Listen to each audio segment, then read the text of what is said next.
Hare Krishna Prabhuji. Yeah, This is Srila. Okay, 1 second. There are two voices.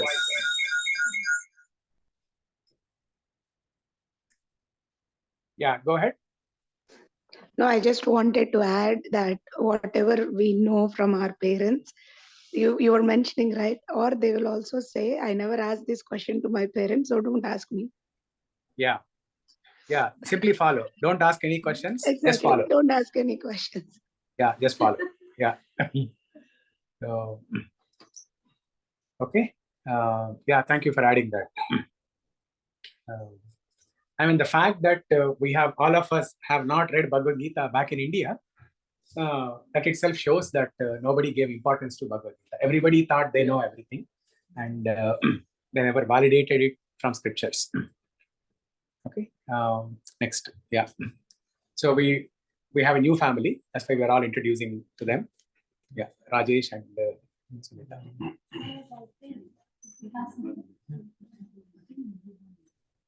Yeah, so I'm Rajesh. Yeah, one second.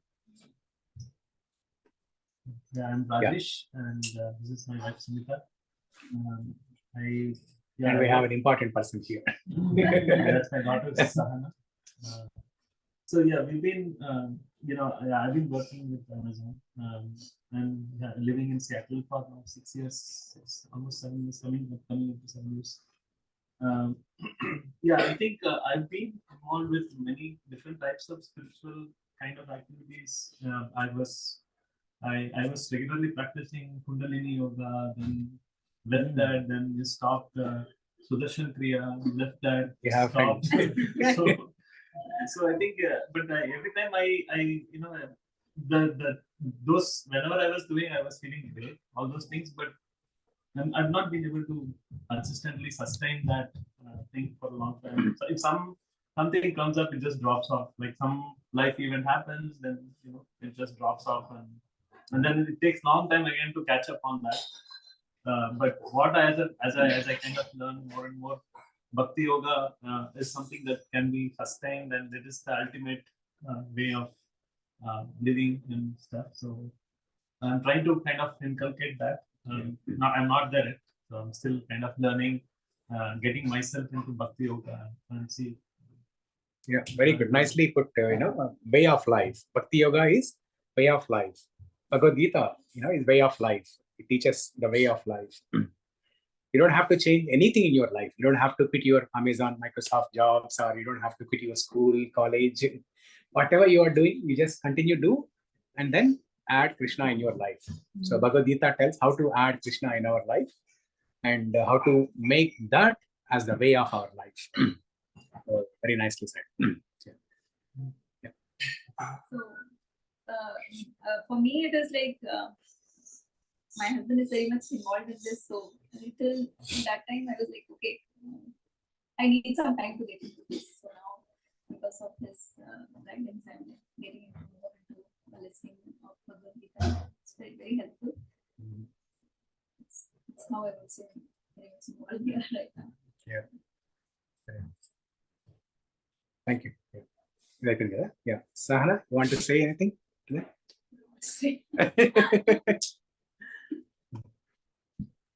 Yeah. So we were missing your kirtan today. Yeah. I thought you would join in the beginning and sing kirtan. Maybe in the end you can sing in the end. Okay, sure. Yeah. Okay. Shiva and Srijana, you want to turn on your video and introduce to this new family here? Hare Krishna Prabhuji. Hare Krishna everyone. My name is Srujana. Right now my husband is not available.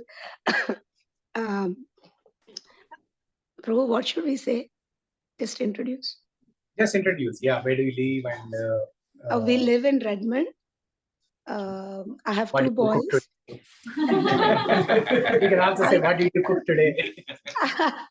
I did offer idli and chutney, Prabhu. I have a potluck to go for my other Bhagavad Gita class. So that's why we couldn't come in person today. But it's been more than 2.5 years, our association with with majorly ISKCON, even though we have been going and serving in whatever way we could. Well, everybody added beautiful points to what their journey had been. And Pavan and Harshani is one of our best friends, and I'm very, very happy that they are able to, use this opportunity to know what we are for, what is the purpose of life. And as Prabhuji was saying, see, my journey into Bhagavad Gita, or the way I look at is, I had a lot of questions raising up, like lots and lots of questions. And I always thought, how can God be a mean person when he's not doing the justice? Even though the questions were not answered and the life was happening, they were there, built up. And I didn't want to pass any answer I don't personally learn from to my kids. But I knew our culture is great. But as growing up, I always thought every country's culture is great to them, right? So how can India claims that we are the best in culture? What exactly is our culture? Is wearing saris our culture? Putting tilak is the culture? Or what, right? So I had those questions like inbuilt growing up. Didn't know whom to ask, where to ask, because everybody gives their own point of view. And we have seen so many people who claim to be best in their spiritual knowledge, but yet again, you see them in some kind of scam. So, the trust is lost. Are we really looking at the right people? Are these the people whom we should consider as, lack of a better word, guru or teacher? And that gave me my journey towards yoga. I am a yoga instructor. I'm certified yoga instructor. And that led me to Bhagavad Gita, the journey, which I am very, very thankful for. Or else how many lives I have to take to even learn what I'm learning. And yeah, it's been very beautiful. Kids are also very much involved. In fact, they lead us in most of the cases if we are fallen behind. It's honestly, it's association within our own family, how we are growing. And there are a lot, Prabhuji and Kavita Mataji, these are other people who inspire us to how to be motivated, join these classes, meet people, listen to it again and again. The more we think we know, the more we have to listen to this type of, classes and lectures, is what I have understood. Sorry, Prabhu, if I spoke too much, but that's what I would. No, I thought you would give a class today. No, it's not my cup, Prabhu. It's yours.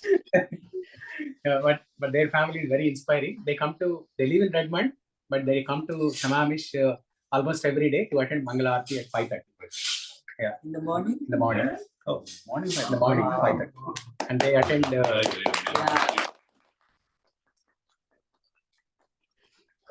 Prabhu. Amish, it's like this weather in the evening, 5 o'clock, we think we cannot go. Yeah. But it's amazing. Yeah. They are going in this weather in dark. 5:30, they have to be in Samamish, means they have to start there at 5. That means they have to wake up at 4 or 3:30, whatever, get ready, and then come to Samamish. And then after Mangalarti, they attend Harilas Maharaj's class, and then they go home. And she also has a full-time job. Husband has a full-time job. It's a busy life. But they're maintaining, balancing both the spiritual and material life very nicely. And they inspired Harshani and Shiva, Prabhupada. Okay, thank you, Srila. Thank you. Very good. Thank you, Prabhu. Whenever you feel like giving a lecture, you come here. No, Prabhu, not yet. But I will definitely come. We all really want to be there, but somehow it's not happening. Yeah. Thank you. Okay, good. That helps establishing bond amongst all of us. Okay.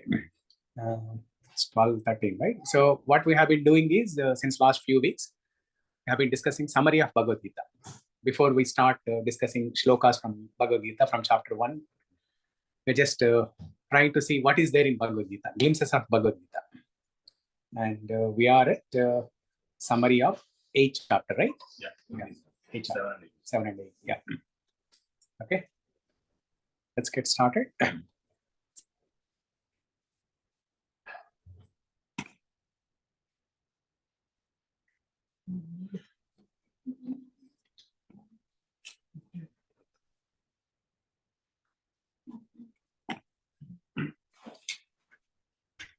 Okay, let me share my presentation here.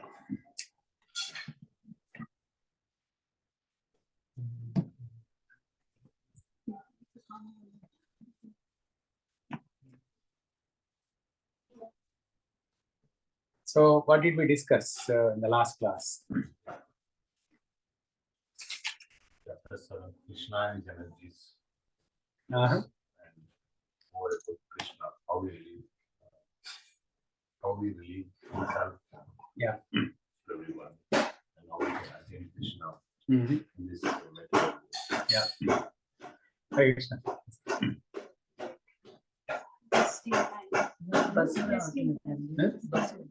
Yeah, but online ready. Message better. Yeah, I don't message better. In some time. Yeah. My interest voluntarily meet.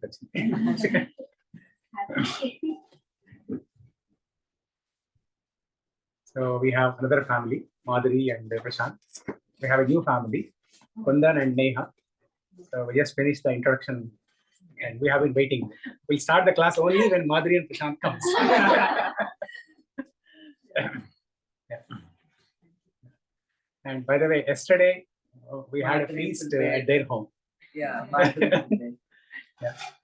and she didn't reveal before the class what she is making. Yeah, she didn't reveal. Yeah, Yeah, and she prepared everything all by herself. Oh, nice, Madhuri. All by herself and himself.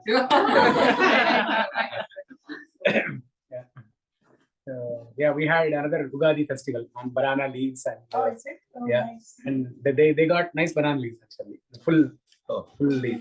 Indian store is better than Asian market. Okay. Yeah, so good. Yeah, I still cannot forget that. She prepared nice Andhra, coastal Andhra style, items. Very nice. Something like that. Huh? Yeah, but you are not Yes, okay.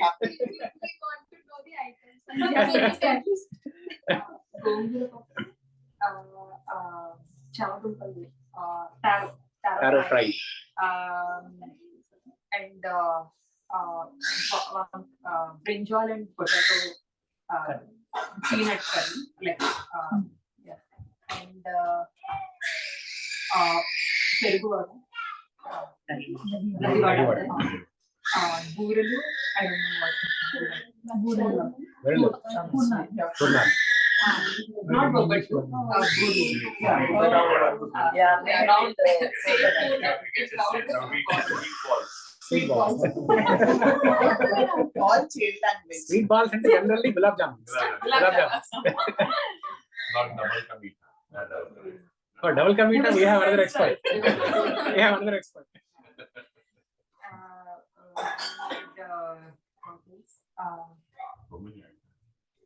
Coriander rice. Coriander rice, Yeah, sorry. coriander rice. Pathivira rice.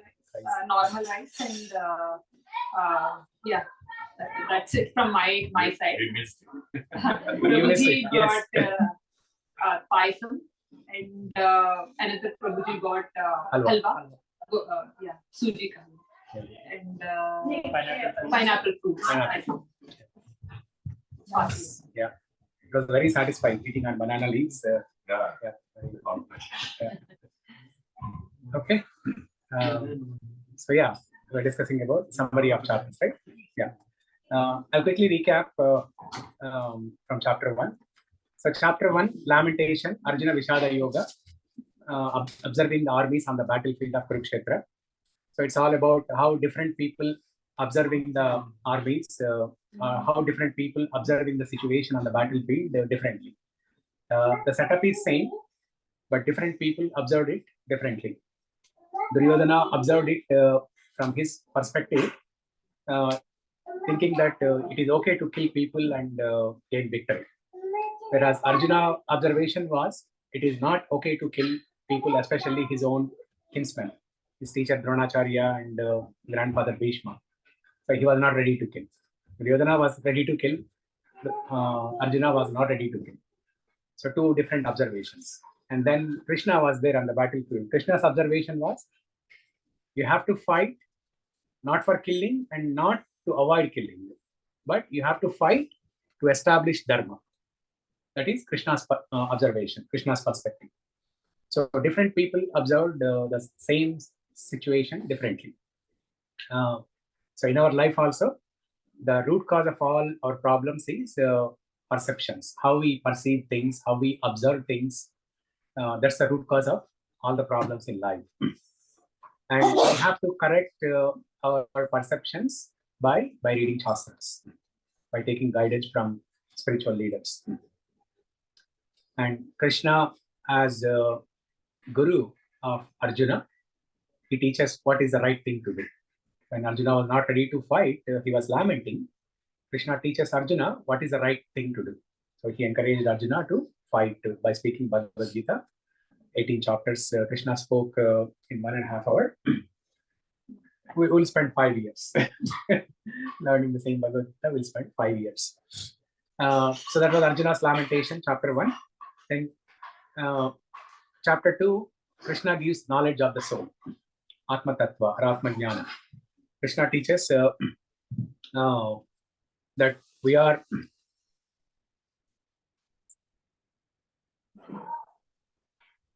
Krishna teaches that we are not this temporary body, but we are the eternal soul. So Arjuna, do not think that you are the cause of the death of your kinsmen. They are going to die. Even if you don't kill them, they are going to die someday or the other. So do not think that you are going to be the cause of their death. Because that was Arjuna's worry, right? He was going to be the cause of death of his kinsmen. So Krishna encouraged Arjuna by revealing the knowledge of the soul, saying that Jiva is eternal. It is not a temporary body, but Jiva is an eternal spirit soul. There's no death, there's no birth and death for the spirit soul. And knowing that we are not the body, but we are the soul, that's good. That's one part. But the other part is how can we realize that knowledge? How can we get practical realization of that knowledge? How can we get wisdom? Okay. Simply knowing that we are not the body, but we are the soul is not enough. We need to have a practical experience, a practical realization of it. So for that, Krishna teaches to do some action. Chapter 3 teaches about karma, karma yoga, action. So when you perform an action according to Shastric injunctions, then you can get some purification in your mind and then start understanding that you are not the body and you are the soul. And then chapter 4, knowledge, transcendental knowledge. Krishna teaches why we need to do what we are doing. Whatever Krishna is asking to do, why we need to do. Krishna tells them. First he tells what to do, and then he teaches why we need to do whatever we are asked to do. So that is transcendental knowledge, chapter 4. And chapter 5 is a combination of chapter 3 and chapter 4, knowledge and action. Chapter 3 is action, chapter 4 is knowledge. Combination of these two is chapter 5, action in Krishna consciousness or karma sannyasa yoga. Okay, chapter 5 is karma sannyasa yoga. You do your duty, but do not expect any results out of it. Perform nishkama karma yoga. Okay. And then chapter 6, dhyana yoga or ashtanga yoga.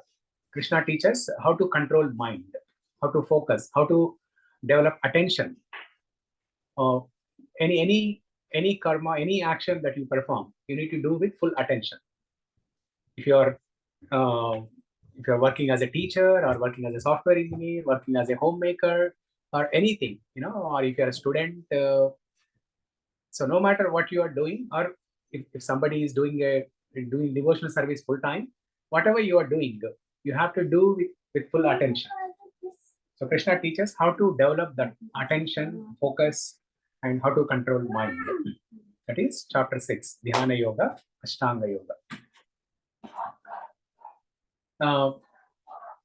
First 6 chapters collectively known as Karma Yoga. There are 18 chapters in Bhagavad Gita. First 6 chapters collectively known as Karma Yoga.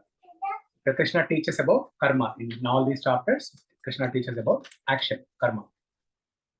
Next set of chapters is 7 to 12, collectively known as Bhakti Yoga. Krishna teaches about Bhakti, devotional service. First, he starts speaking about himself. Chapter 7, Knowledge of the Absolute Truth. The chapter title is Knowledge of the Absolute Truth. Jnana Vijnana Yoga. So Krishna teaches about himself. He says, I am the absolute truth. Mattaha parataram nanyat. There is no truth superior to me. I am the highest. I am the absolute truth. In the spiritual world, I am the absolute truth. There is no one superior than me. And everyone emanates from me. Aham sarvasya prabhavo. Everything emanates from me. And Krishna also teaches in chapter 7 how to see Krishna's presence in this material world. Because right now we cannot see Krishna in the physical form. Even if Krishna appears in his physical form in front of us, we may doubt, saying that whether is he really Krishna or not, or some self-proclaimed godman. Because in India there are so many self-proclaimed godmen, right? So even if real Krishna comes in front of us, we may doubt. That's why Krishna is teaching how to identify God, or how to see God's presence in everything around us in the material world.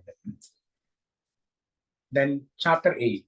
So after hearing about Krishna, naturally we'll develop desire to attain Krishna. So in chapter 8, Krishna tells how to attain Krishna. The chapter is titled as Akshara Parabrahma Yoga. Akshara Parabrahma Yoga. Attaining the Supreme. So this is where we stopped last week. So you haven't missed much. So, attaining the Supreme, Akshara Parabrahma Yoga. How to attain Krishna. So Krishna tells in this chapter, whoever remembers Krishna at the time of death, they will attain Krishna. And on the other side, whoever remembers anything else, they will become of that state. If somebody remembers their own pet animal, pet dog, pet cat, or whatever, they might be born as that pet in the next life. They might be born as that animal in the next life. Or if somebody thinks of their business at the time of death, they might be born in the same factory or same organization, same company as a human being or as a insect, like a cockroach, or it can be anything. So,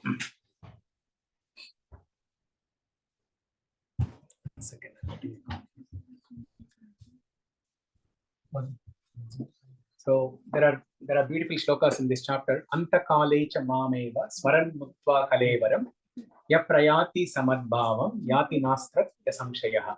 Antakale cha mameva smaran muktva kalevaram. Whoever at the time of death, while quitting his body, remembers me, they will come to me.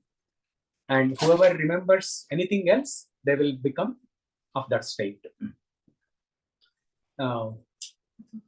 So basically, Krishna teaches art of dying. Chapter 8, Krishna teaches art of dying. We have heard about art of living, but it is important to know both art of living and art of dying also. It is important to know how to lead a good life in the material world. Now, Bhagavad Gita is not teaching to quit our jobs and lead a pauper life. So lead your life, to the full satisfaction and lead a good life, have a happy life. At the same time, you also know how to get out of this material world.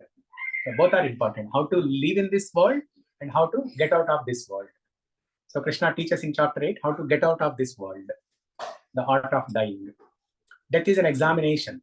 The life is a preparation and death is an examination. You like that? You have to write in your book. Life is a preparation, death is an examination. Didn't bring my book, but that's something to remember. Yes, you already noted in your mind, right? Yeah. Then chapter 9. Okay, so in chapter 8, Krishna explained that whoever remembers Krishna at the time of death, they will come to him. But how to practice the remembrance of Krishna? How to practice the remembrance of Krishna? That Krishna teaches in chapter 9. Because you cannot artificially remember Krishna at the time of death if you don't practice that throughout your life. So for that reason, in chapter 9, Krishna teaches how to practice remembering Krishna throughout your life. So chapter 9, titled as Raja Vidya Raja Guhya Yoga. Raja Vidya Raja Guhya Yoga. The English name Prabhupada gave is knowledge, the most confidential knowledge. The most confidential knowledge. Okay. Chapter 7 is knowledge of the absolute truth. It's all about Krishna. And chapter 9 is the most confidential knowledge. So there are 3 levels of knowledge: confidential knowledge, more confidential, and most confidential. Guhya, Guhyatara, Guhyatama. 3 levels of knowledge. The beginning of spiritual knowledge is to know that we are spirit soul. That is the first level of knowledge. First level of spiritual knowledge is to know that we are the spirit soul. We are the eternal spirit soul. Basically, having the knowledge about soul is the first level of knowledge. And you might say that, oh, it's so simple. Don't people know that we are the soul and we are not the body? No, 99% of the population, they think they are body. All the Westerners and people from other religions, even though they have heard about soul, or even though they theoretically know that they are not the body, they are soul, but they don't believe. They think it's only one life, and at the time of death, everything is nullified. All your papa punya, everything is nullified, and there's no life after death. So live your life to the full extent. Just do whatever you want. Lead an animalistic life. Nothing happens at the time of death, or even after death. Nothing happens. No punishment. Nothing. So that is what 99% of the population believes, because they don't know about the soul, or even some people know about soul, they don't believe in it. Or some people, even after believing it, they don't live their life according to that belief. So that is the first level of knowledge, knowing that we are the soul, spirit soul. Second level of knowledge is to know about spirit soul, super soul. So there is soul and then super soul, Paramatma, Atma and Paramatma. So first level of knowledge is to gain knowledge about Atma. Second level of knowledge, which is more confidential, is to have knowledge about Paramatma. So Krishna as Paramatma lives in every living entity's heart.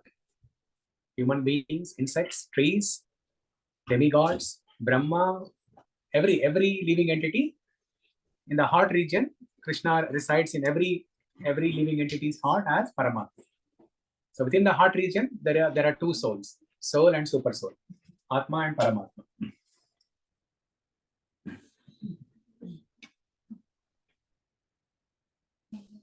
So that is second level of knowledge, more confidential, Guhyatara.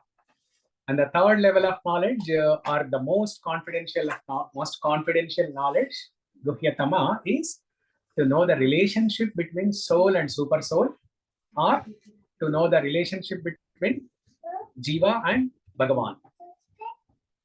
Jiva and Bhagavan.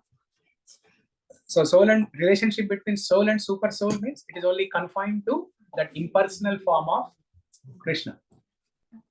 Whereas knowing Krishna as Bhagavan, again there are 3 levels of understanding God. Okay, Brahman, Paramatma, and Bhagavan. That we can discuss at some other point. So Brahman and Paramatma, there are impersonal forms. But the highest form of understanding God is Bhagavan. Because Krishna has a human form like us, two-handed, two-legged form. As they say in Bible, man is made in the image of God. So if we have this human form like this, 2 hands, 2 legs, that means God also has a form like this. So the most confidential knowledge is to understand the relationship between living entity and God, Bhagavan. So Krishna teaches that knowledge in chapter 9. The most confidential knowledge, Raja Vidya, Raja Guhya Yoga. So we discussed during the not device time, right? The introduction, not the summary, but introduction to Bhagavad Gita. Glorification of Bhagavad Gita. So Krishna himself glorified Bhagavad Gita. Krishna is speaking Bhagavad Gita, and again he is glorifying his own speaking. In chapter 9, Krishna tells the words, Rajavidya, Rajaguhya, Rajaguhyam, Pavitram idamuttamam, Pratyakshaavagamam dharmyam, Susukam kartum avyayam. This knowledge is the king of education. Krishna tells this Bhagavad Gita knowledge, whatever I am speaking, is the king of knowledge, king of all the knowledge in the material world. There are so many libraries in the material in the world, and there are so many books in every library. But this knowledge, this small book containing 700 shlokas, is the king of knowledge. So Sahana, you don't have to read anything else. Yay! Yay. Next time when your parents force you to read and Bhagavad Gita. Bhagavad Gita, yes. This one book is enough to lead a happy life. But in the school, they won't give her any score. That's fine. I have the Yes. Yeah. Actually, students, when they take spiritual path seriously, they can do better in academics also. Because they can think very short, they can act swiftly, and they'll do much better in academics. They have spiritual aspect also to their life. I have heard that possibility. And those families who had at least meditation or like at least a little spiritual inclination, Yeah. they did very well in academics as well because they don't get distracted as easily, or attention span is very high. Yeah. And they also have at home there is no stress that you have to get marks and everything. When you have spiritual inclination, you don't force people to be so worldly and everything, right? Yeah. So that helps them. Yeah, And memory absolutely. power is very high. Yeah. And most importantly, if you don't have spiritual aspect in your life, you are alone. Whatever you are doing alone. But when you have spiritual aspect in your life, you have Krishna in your life. Yeah. So, so I think one question I have is like a lot of people, they pray to demigods. Yeah. And what I understand, demigods do give temporary benefit.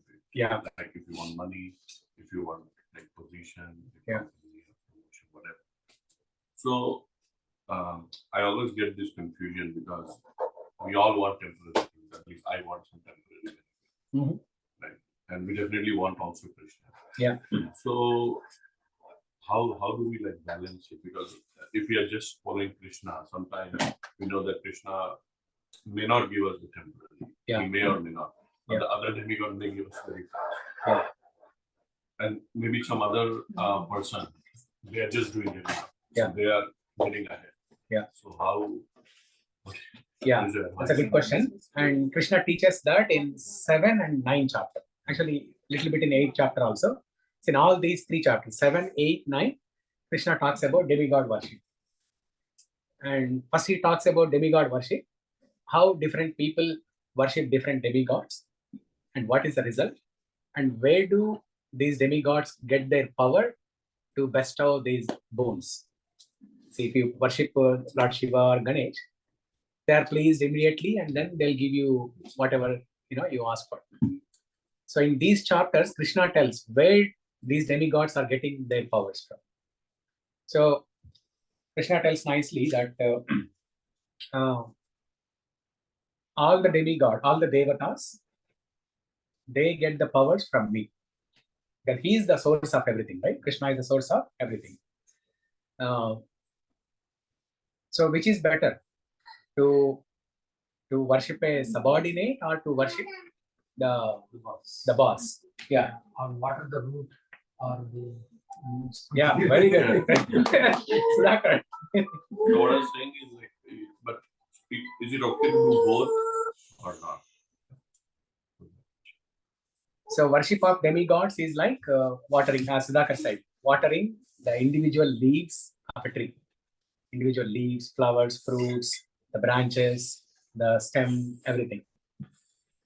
Whereas worshipping of Krishna is watering the roots of the tree. So what do? You don't individually water the leaves, right? You only water the roots. And the roots will nourish everything of the tree. It will nourish the fruits, flowers, the leaves, stem, branches, everything. So if you satisfy Krishna, all the demigods are satisfied. Not only demigods, all the living entities. What is the population? 1.9 billion or what?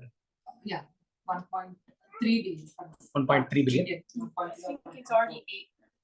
The total population is 8 billion. 8 billion. Yeah, India only is- 1.8. Yeah, that's right. It's a little bit about that. It just hit the. 9, right? 9 billion total population. I think 9 it's still billion 8. is in this world. And there are many other worlds and many other universes, many other planets and many other universes, billions of universes. And there's only one Krishna. If Krishna is satisfied, everything in all the Brahmandas, everybody in all the Brahmandas are satisfied. So I think to answer this question, right? So if I take it as a question to myself, Yeah. so what I was thinking is, so do I worship demigods like Narayana, Shiva, or Ganesha, or anybody, right? So on top of that, to attain Krishna's love or maybe thanks for the Krishna, right? So if I India is put myself there, I need to put puja for the demigods. I also need to put puja into the Krishna. Yes. As we all know, that Krishna is ultimate power, ultimate source of truth, and that's how all these demigods will get power or the power to serve you, whatever the material benefits, what we are asking for. Instead of we channelize all our energy, time, and everything towards Krishna and worship him to get what we all need. Instead of the two ways, we just worship Krishna. Yeah. This is the main root of the entire tree. If you worship Krishna, you get whatever you also ask for material benefits, whatever you want. Yeah. So I think. And when you worship Krishna, you get both material benefits and spiritual benefits. If you worship only demigods, you get only material benefits. Yeah. So if you worship Krishna, you get both. So even if you have some material desires, ask Krishna. And Krishna will purify you and give you that benefit. Or maybe he'll enlighten us whether it's really that material benefit is needed. Correct. Or you don't That's what I need was it. thinking. Yeah. When we ask, we don't know. Maybe he has a bigger thing in store Yes, for yes. us. Like, you know, Yeah. We say, okay, I just need promotion, or I need to buy another house, or whatever. Like, Because like you mentioned about 99% of people, they are. So I think the mindset is, at least what I observed and feel is like just get the temporary benefit in this life. Yeah. Just doing that. Yeah. And then when you die, then if you are worshipping Shiva, then anyway you will go to Shiva, look, or Yeah. Kailasha, or if you worship. So that's probably okay for 99%.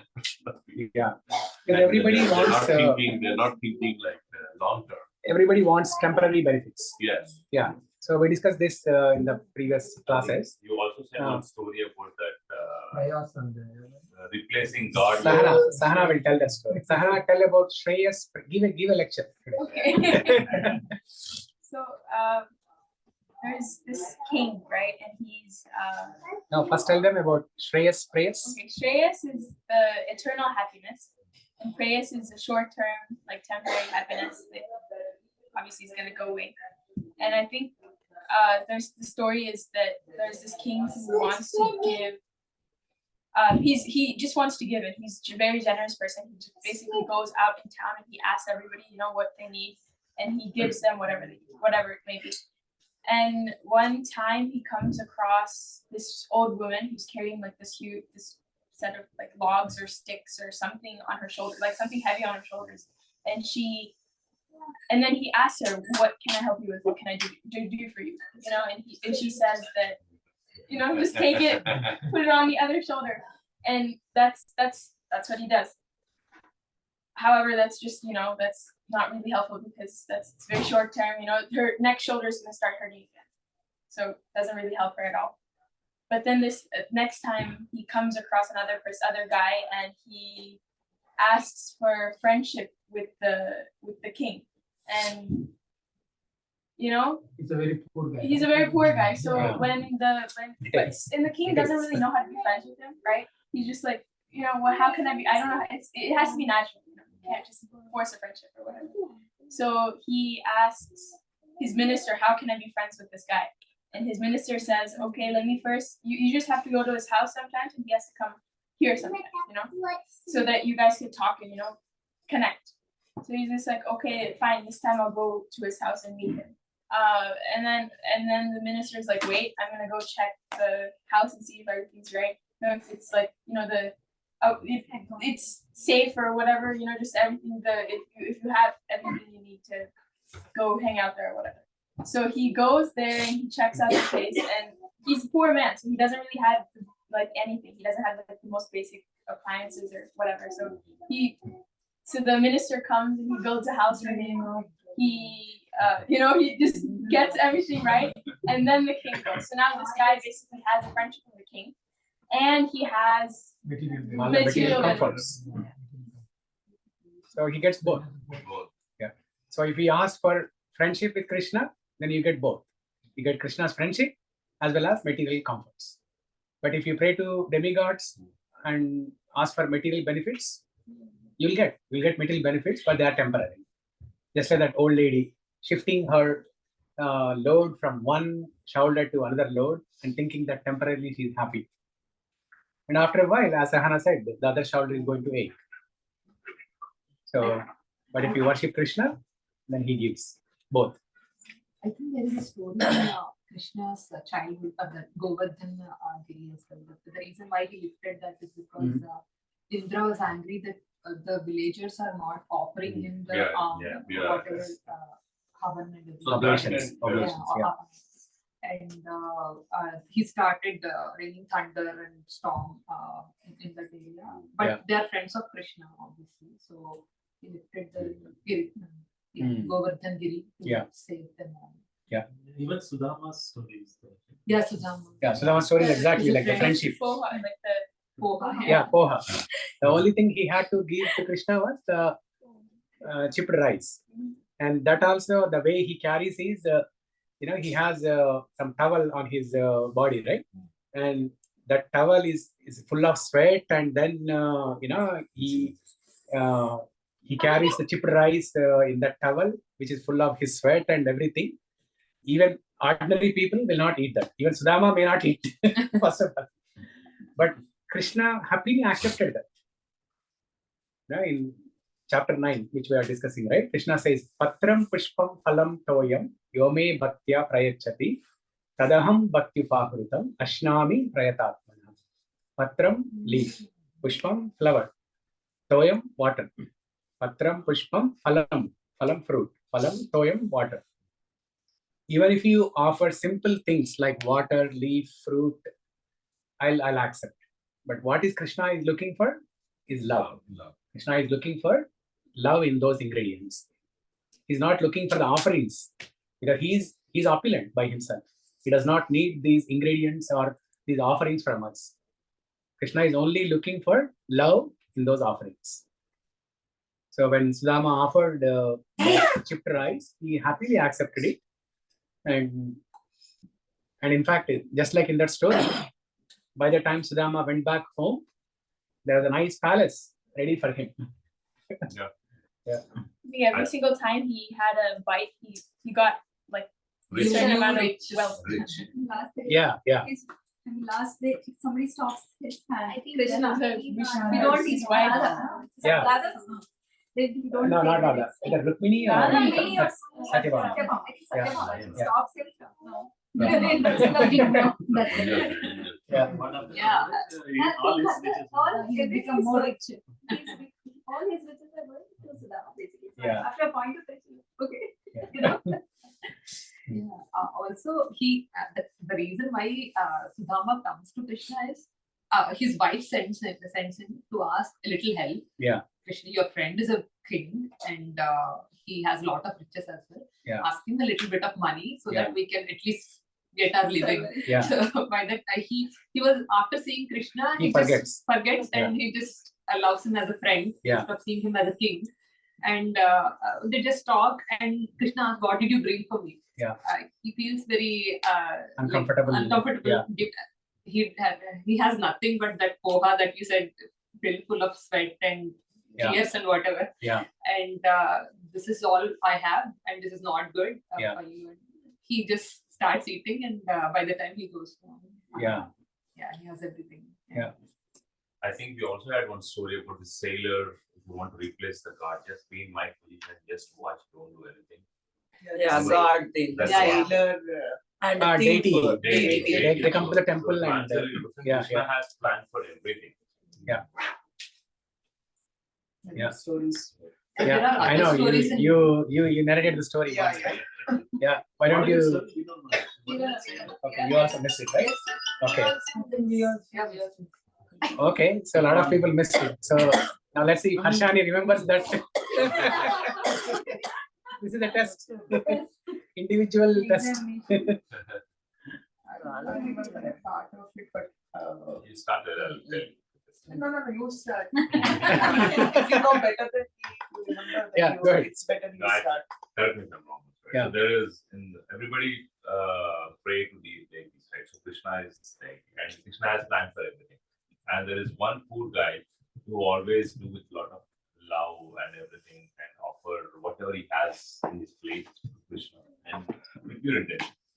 And he asked Krishna that you are so merciful and doing everything for us. Then Krishna came into his dreams, something like that, and said, I'll replace you. You be the deity for one day, and you just see what happening, what people are asking, and you don't act or react. So there is a movie, Become a God for one day. Yeah. So you Yeah. don't act or react for anything. So this person is actually a sweeper in the temple. Yeah. So he's seeing his own beloved God every day standing. And then he thinks, oh, my God is standing every day, 24 hours a day, and his legs must be paining. So let me give some comfort to him. Let me offer a chair. Then that's when it starts. Yeah. And then he said, okay, you just sit, watch like a god, and just don't react or anything on that one. So then a rich person comes actually, and he offers a big wallet to the god. And No, he forgot. He forgot the wallet. He takes out his wallet, Wallet. and offers only like $10 or $100. and then he leaves actually. And the next person comes. He is a poor guy.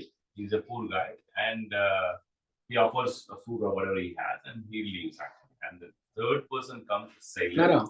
Second person, Okay. poor person, he offers whatever he has, the Yeah. last penny from his pocket, he offers everything. to God. And then after praying to God, he prays to God, saying that Krishna, our family is suffering due to lack of basic necessities. So please help us. And then after he opened his eyes, there is a wallet. The first person, the rich person who came first, he forgot his wallet. So he got. Then this poor person saw that wallet. And then he thinks, okay, this is Krishna's arrangement. And then he takes that wallet and leaves. And then third person, sailor. Sailor comes. Yeah. Then sailor comes in, and then he prays and he go away without doing anything, right? He prays. And then by the time Rich Police man the comes. rich man comes. realizes that he lost his wallet. And then he brings a police. He brings a police. And then Sailor is the only person there. sailor is the only Yes. person. Yeah, the police catches that person. Well, sailor was a thief. No. Or he thinks sailor is a thief. Yeah, the rich person thinks that sailor is the thief, and then he tells the police to arrest him. Yeah. And watching all this, the sweeper, he got upset. the sweeper who is in the form of deity, he starts speaking. He starts speaking, saying that no, this is not true. What you are doing is not correct. The wallet was stolen by the poor person who left, and the sailor did not do anything. And then they release the sailor, and then tries to catch that poor person. Then it's the end of the day. Then they have to swap, right? Swap the positions. The sweeper has to take his own position, and Krishna has to go to the deity form. Then the sweeper is feeling very happy. Oh, today I have done something very nice. If I tell to Krishna, he'll be very happy.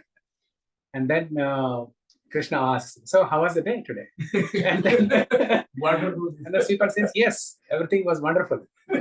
And then Krishna asks, "Tell me what and all happened. Were you there when this story was told?" Right here we came. Oh, okay. Okay, right on that day. But from here on, Krishna had a different plan. Oh, I see. So you missed the first part of the story. Okay. Don't worry, I'll ask after 2-3 weeks. So then Krishna asks, "Okay, tell what and all happened today." Then the sweeper narrates the whole thing, what and all happened. And then Krishna, he puts a hand on his head and tells, "Oh, what and all have you done? I made an arrangement for all these 3 people, different plans for all of them, and then you spoiled everything." The arrangement for first person, rich person, was he's so rich, but he's not charitable. So I wanted him to lose his wallet so that the poor person, the second person who is poor and who is in need of money, who prayed to me sincerely, and he gave the last penny of his pocket. He offered everything to me, but sincerely he's asking for help for some material benefits. So my arrangement for him was to get that wallet so that he can lead some happy life. And the arrangement for the third person, sailor, is that day there was a big storm was about to come, and if that sailor sails that ship, he was going to die. But Krishna's arrangement for him was to protect him. But because the sweeper spoiled everything, and everything got disturbed. So sailor was protected, right? Because he went to jail, right? No. Because Krishna's arrangement. The idea was in the form of deity intervened and said that Release the sailor guy. is not the thief, it's Yeah. the poor person. Oh, that's why he went again. Krishna's arrangement is to arrest the sailor so that he's protected from dying. Yeah. Yeah, so that's his plan, but Yeah. But we don't see, right? We think, Yeah, we oh, don't see, like, my neighbor is getting so much this thing, Yeah. But maybe it's just temporary. We feel. Even in adversity, So- God has a plan for us. We have to accept it and go for it. Yes, correct. We have to understand what plan God has for me. And as you said, you're right. We cannot see God's plan with this eye, with this material Sometimes eye. we feel this person is bad person, but he's getting so much. Right? Yeah. This person is good person, he's getting nothing. Yeah. So like So That's then, a small book that's happening, right? Right? why do bad things happen to good people? And there was a session in DYS. Yeah. There was a You know, whole, we fail to see all that, right? We But just that's see written now. by This Prabhupada. person is good. there's a book also. He's I read bad. another book with the same title. It's not by Prabhupada. I thought By bad thing happen. by bad things happen. Yes. There is a, I forgot the author's name. Not Stephen Covey, but No, not Stephen Hawking. I'll tell the name next week. Yes, I heard that. Why do bad things happen to good people? It's not. Huh? Harold Kushner. Huh? Harold Yeah. Kushner. Correct. Yeah. It's nothing related to religion or God or spirituality. So they came up with some explanation to explain why bad things happen to good people or vice versa. And that doesn't make any sense. Okay. So anything, the plan that Krishna has for us, or if somebody is, if a good person is suffering, why he is suffering, or if a bad person, why he is enjoying. We cannot see the reason behind all these, and we cannot see what Krishna has a plan for all these people. With this material eye, we cannot see. But we can see that through Bhagavad Gita's knowledge. Through the lens of Bhagavad Gita, Jnana Chakshu. It's called knowledge of the eye of knowledge. We can see through the eye of knowledge and understand Krishna's plan for us. So right now we don't, because we don't have the knowledge of Bhagavad Gita. We don't understand Bhagavad Gita. But if you read Bhagavad Gita and understand Krishna's message, so through that lens, we'll be able to see Krishna's plans for us. If you surrender ourselves to Krishna, if you surrender ourselves to Krishna, I think that's where we can see the real world at the time. Yes. Yeah. And we cannot surrender artificially all of a sudden to Krishna unless we have faith on Krishna. Yeah. Unless we have faith on Krishna, we cannot surrender to Krishna. So Krishna gives knowledge in all these chapters 7, 8, 9, 10, 11, 12. How to develop faith on Krishna. The first and foremost thing is we develop faith on Krishna by hearing about him. Chapter 7 is all about Krishna, knowledge of Krishna. So we develop, for example, you are a new person here, Kundan and Neha. So how do we believe that they are genuine people, or they are disguised in some other form? And we can develop faith on you only by hearing about you. That's why I asked in the beginning, tell about yourself. And you have to believe everyone else, right? That's why I asked everyone else to tell about themselves. So when you hear about a person, then you develop faith. Little bit faith. And you start with little bit faith, and you hear more and you develop more faith. So that's what Krishna does in all these chapters, 7 to 12. He gives knowledge about himself. He gives knowledge about the devotional process to develop faith. Once we have faith, then we can surrender to Krishna. Yeah. The competition. Oh wow. Now the focus has shifted from Krishna to Vidya. Arjuna also joining. Arjuna is anyway focus of Bhagavad Gita. Oh, he wants to play with Vidya. There's a competition. She's overwhelmed by the people. Yeah. Every time she comes.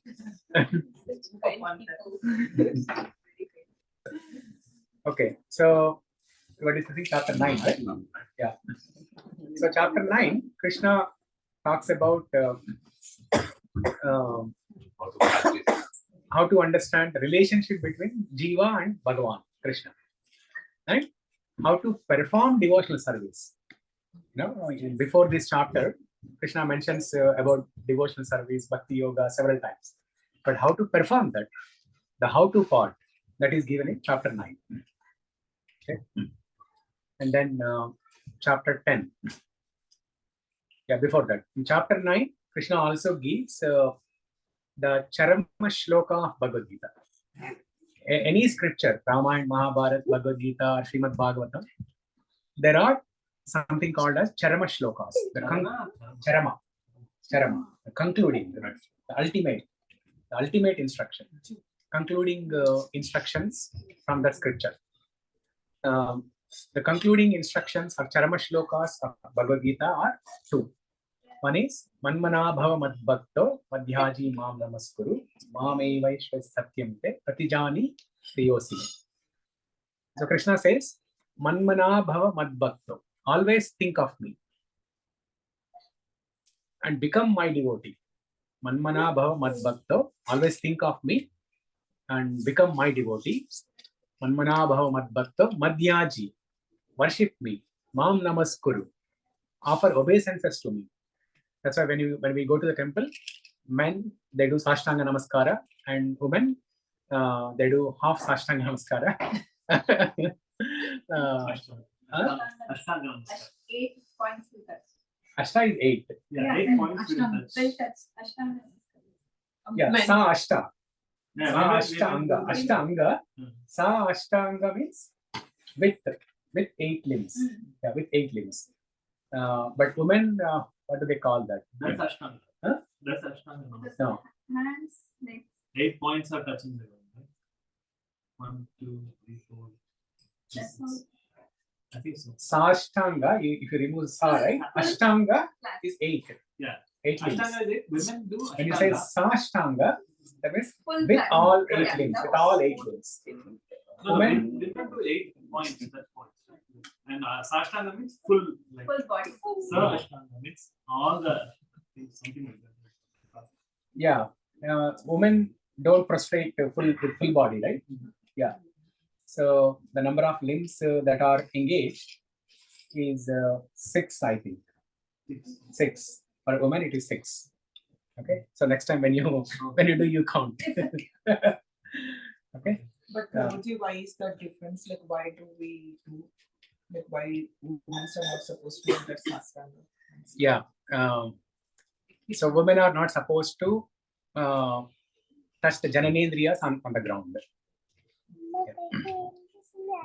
Also, doing the way we do, women do, it helps our reproductive systems in a better way. For men doing that way, it helps them better. Yeah, even in yoga, we do that kind of asanas. Butterfly. Yeah. So basically, you are offering your entire body to Krishna, Atmanivedana. So the Charama Shlokas, first Charama Shloka is Manmana Bhava Bhakto Madhyaji Mam Namaskuru Mame Vaishvasi Satyam Te Pratijani Priyosita. Basically, Krishna is asking to fix our mind on Krishna and worship him. Okay, that is one Charama Shloka. That Shloka is first told in chapter 9, and then it is repeated in chapter 18. Same Shloka, same Manmana Bhava Bhakto Shloka, repeated with a slight variation in 18th chapter. And then second Charama Shloka is given in 18th chapter. That is last verse of Krishna. 18.66. Sarva dharman parityajya mamekam sharanam vraja aham tvam sarva papebhyo mokshaisyami masuchaha. Abandon all varieties of religion and surrender to me. That is the last instruction of Krishna. So, because we are talking about chapter 9, so here comes that one of the Charama Shlokas. And then chapter 10. Chapter 10, Krishna gives details of his opulences. You know that Krishna is Bhagavan. Bhagavan means one who is opulent, one who is full of all opulences. There are 6 kinds of opulences. So Krishna, he possesses all these 6 opulences in full. That's why he is called Bhagavan. And in chapter 10, titled as Vibhuti Yoga, Krishna tells about his opulences. Krishna tells about his opulences. And Krishna's opulences are unlimited. Okay, his qualities and opulences are unlimited. But in chapter 10, when Arjuna requests Krishna, I wish to hear from you, what are your opulences? Then Krishna tells, my opulences are. Is that the Vishwarupa Darshan? That in chapter 11. Chapter 11, yeah. So when Arjuna asks Krishna to hear about his opulences, Krishna says, my opulences are limited. But since you are asking, I'll give you a summary of those. I'll give you glimpses of my opulences. And then Krishna tells different things like, how Krishna's potency can be seen in the best things in the material world. Okay, Krishna says, Stavaranam Himalaya. Krishna takes one segment from the material world, and whatever is the best in that segment, Krishna tells, I am that. So in that shloka, Stavaranam Himalaya. Stavarana means of all the immovable things. Stavara means one that is situated, stationary, immovable.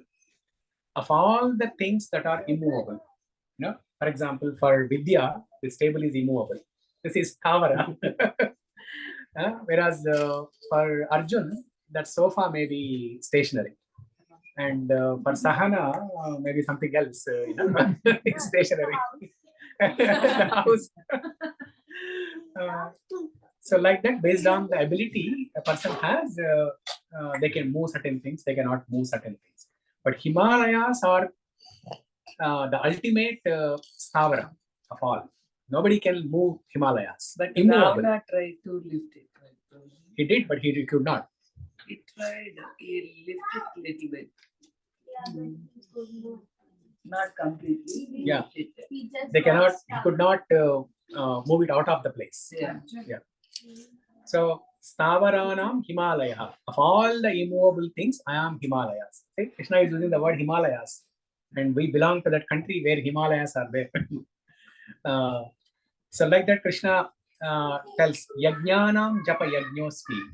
Of all the sacrifices, I am that chanting of the holy name. Japa. Japa means chanting of the holy name. Of all the sacrifices, Krishna is saying the best sacrifice is, the best yajna is Sankirtana yajna, chanting of the holy name. That is the best yajna. So like that, there are 40-50 shlokas where Krishna takes different segments from this world, and he tells the best part of that segment, I am that. Or the potency of that best part comes from me. Out of Rishis, he says Narada is the highest Rishi. Yeah, Rishinam Naradosmi. And Sarpanam Vasuki. Sarpanam Vasuki. Adityanam Aham Shashi. Adityanam Aham Shashi. Meru also comes from Meru. Meru is the Meru is Shikaranam. Merunam Shikaram. Something like that. Of all the mountains, I am that Meru Parvata. This is of all the weapons that are person who can dwell all the weapons. Rama. Ayudanam Ramosmi. Yeah. Ayudanam. Yes. Ayudanam Ramasmi. Yeah. Ramabhan. Yeah. Of all the people who has most weapons, who can use the weapons, I am Rama. Yeah. And of all the Rakshasas, I am Prahlad. Of all the Rudras, I am Shiva. Yakshanam Prahladosmi. Yeah. Yeah. Rudranam Shankarashmi. Like total of how many opulences Krishna describes? This Maybe 30-40 opulences he describes. Okay. And in the beginning only he says, my opulences are unlimited, but I'll give you a summary. And in the end, and after describing 30-40 opulences, in the end he says, but what is the need for all these opulences? With my single fraction, I can pervade this entire material world. With a single fraction of my potency, I can pervade and maintain this entire material world. So Arjuna has a curiosity to know about Krishna's opulences. So he gives a summary, and in the end he says, Arjuna, what is the need of all listening to all these opulences? Stavaranam, Himalaya, what is the need of listening to all this? I'll put in a nutshell. With a single fraction of my ability, I can pervade and maintain this entire material world. That is the power of Krishna. Now, Stavaranam Himalayas is some fraction. But Krishna is saying much higher than that. With his single fraction of his potency, he can pervade this entire material world. So what does he do after that? So he has so much time, right? He has so much time. Yeah. In his free time, he's enjoying with his friends, Gopa boys. He's playing with his cowherd boys. He's herding the cows. He's taking care of the cows. He's relaxing. So there was a question. Somebody asked Prabhupada a question. When we visit different temples, right? Different deities of different devatas, they all hold different weapons in their hands. Like Lord Shiva holds a trident, Trishula, and Kartikeya also holds some kind of weapon. Spear, yeah. And what are some of the other examples? Durga. Many. Yeah. Shiva. Shiva holds trident. Durga. She also holds. Yeah, she also. Durga also. She holds all of them. Yeah, Shiva Shiva, was Durga something both. to do with like the material. I don't know, she's like Maya also, right? I don't know. Maya Devi is a form of Durga. Yeah. So different, all the devatas, they're always holding some something or the others, mostly weapons. Whereas Krishna, what is he holding? Flute. So all these demigods, all the devatas, they're always busy in doing some job, protecting something or killing somebody, doing something, doing some administrative work or something. What is Krishna doing? He's nicely enjoying playing flute. Vamshidhar. That is Vishnu. Vishnu. Krishna uses it when it needed, but very. He can invoke when he is needed. When it is needed, he can invoke Sudarshan Chakra.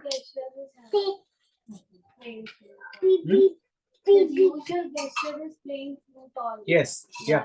Shama Sundara form. Yeah, in his original Shama Sundara form, in the Golok Vrindavan also, or in all the deities form that we see, or when Krishna appeared in the Boloka Vrindavana, he was always holding flute only, nothing else. So in the Telugu movies they show Krishna is holding flute outside Vrindavan, but I heard that outside Vrindavan Krishna does not use Vamshi, like he does not. He gave it to Radha. Yeah, when he goes to Dwaraka, yeah, he does not use Mathura, right? Mathura. Yeah, he does not He use it. breaks it in the end. Actually, he breaks the flute in the end. That's what I read. He gave it to Radha. And when she dies, he breaks the when Radha dies, he breaks the flute. Yeah, the Raslila has to be played by Radha. Not when he was leaving Vrindavan, he gave it to her. But after she died, he breaks it because no one else can be as good as beauty as. Probably. So now in this generation, like 3 to 4 generations back, there is no social media. Right? I think the only source of truth people used to know our ancestors or my grandparents, only about Bhagavad Gita, because there are not many materials available there, right? So why this entire notion of demigods, other demigods came into the picture when Krishna was there 4 generations, 5 years back? Yeah. I remember my grandmother's dad used to say this Hare Krishna Charger, phone charger. He used to say only Hare Krishna mantra only. My grandmother's father. But I think that some generations, part of the generations, everything has been disappeared, and other demigods came into the picture. So, any reason or anything that you can think of or something like that, why the entire Krishna's presence was been nullified, and other things came into the picture. Yeah, so for the same reason as Kundan asked, right? We always want material benefits. Okay, we always want temporary happiness, material benefits. That's why the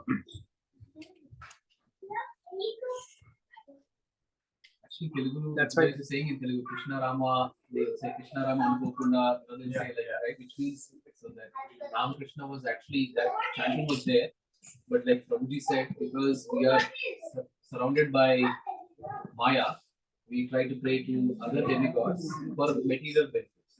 And in India, it's almost like a business, unfortunately. Right? You do this puja for this, you do this puja for that. Right? It all came into existence like last couple of decades, like 40 years back, 50 years back. Yeah. It was very less all these demigods or like Herupia, where the people come these days and the they're not existent, right? Correct.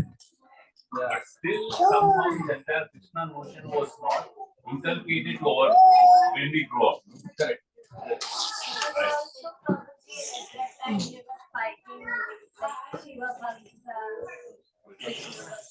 Vaishnava, Shiva, they were killing each other. Like Shiva is the only god. Narayana is the only god. Yeah, at that time I don't think they fighted for India. They almost like 100 years. People got. I don't know like why they thought that. No, that happened even in Puranas also. Remember that story? Bhrigu Muni goes to test who is God. It's happening today. It happened in Puranas also. It's been there since ancient times. Now, each family has a god. Yeah. and if somebody from outside comes and even with Mirabai, she was devotee of Krishna, but her husband's family were devotees of Durga. So they didn't want Krishna idol at all in their house. But like she fought and she was given poison food because she was worshipping Krishna and not Durga. So Vedas and a lot of people got confused. Vedas, because Vedas they encourage, right? Like you are worshipping something or for this benefit, this year for this benefit. No, Vedas also they say that you do the yajna, you know that this is possible, and then at least that way you will start believing and then start getting into that. So in Vedas, they give principles how to achieve dharma, artha, kama, moksha. 4 things. Because not everybody is ready to take up spirituality and leave material benefits, right? So Vedas have prescriptions for everything. They have prescriptions for dharma, artha, kama, moksha, and they have prescriptions for attaining love for God, bhakti. But different people, based on their inclination, they take different things. The lowest way of leading life is animalistic life. Human beings, but they lead animalistic life. That means no concern about good and bad. Just lead life as an animal. Okay. Don't follow any sacrifices. Don't follow any pujas. Don't follow any higher authority. You think you are God, and you just lead the life the way you want. That is the lowest way of leading life, like an animalistic way. One level higher is leading a karmakanda life. Karmakanda life is, okay, you can achieve material benefits, but perform these sacrifices, perform these rituals and sacrifices, so that you get some purification as well as get these material benefits. And what happens by doing that? Slowly you will get purified and you will start thinking about higher truth. So after karma kanda, then it is karma yoga. And after karma yoga, nishkama karma yoga. And after nishkama karma yoga is bhakti yoga. So it's a gradual gradual progression. But you can do simultaneously, right? You can go through this gradual progression, or you can simply take bhakti yoga and progress faster. Yoga is an escalator. Yeah, elevator. Yeah, your bhakti yoga is a elevator which takes you to the destination much faster. Whereas going through this karma kanda, karma yoga, jnana yoga, all these things, it takes a lot of time. Like a staircase. It's a staircase. So can we directly read in the Bhagavad Gita? Can we directly start reading from chapter 7? Do we get disconnected when we start reading that? That's a good question. You cannot read straight away from chapter 7, because you need to understand karma yoga, ashtanga yoga, all other different jnana yoga, all other different forms of yoga, and get conviction that why they are not practical in this age. And then when you start reading chapter 7 onwards, you will understand why bhakti yoga is very easy. Yeah. Then you will be convicted to follow bhakti yoga very easily. It's like telling you all the difficult options, and at the end, this is like the easiest option. Yeah, easiest and best option. You always keep the best to the last, right? Yeah. It's almost like setting the context. So the other thing I was going to say, like in India, right? Like even my own family members, like when something happens, we say we have to do this puja, this puja. What we don't, I think one bad habit we have, maybe I don't want to be too critical, is that we don't read books, Bhagavad Gita, or we do not read that. We will take shortcut. We talk to Pujari and say this Pujari will say this puja and it will cost you some amount of money, right? So this is why we have so much, if I can say, a lot of nuisance, not the actual essence. Yeah. Like this kind of questioning Yeah. Right. Correct. But by doing puja, it helps also, right? It helps, but So then what's the problem? no, it is not a problem. But the same thing, I mean, just pay some rupees and just do it. No, I will say today it will be this dosha, tomorrow it will be that dosha, tomorrow it will be other dosha. But Krishna will say, if you pray to me, you're watering the root. So if you water the root, then all the Yeah. roots- But So most people are not praying to Krishna so religiously. That's the problem. yeah, that's That's why they are doing this. right, and that's why they take this Little thing. bit, yeah. But it does not fix the problem. also. But it helps them temporarily. They mentally feel happy. They say it's a patch to a cycle. yeah, it's a patchwork. Patchwork. It's a patchwork. You do this, you'll get happiness. So it's again like selfish reason. Whatever you're doing for yourself, not like a demigod. Yeah. So it will And not maybe take it's also give and Krishna's take, plan. give and take. To make- maybe it's all Krishna's plan to make you end in a good state at the in the future living state. And we don't understand. We think that's dosha, and we have to get out of it by praying to demigods. Yeah.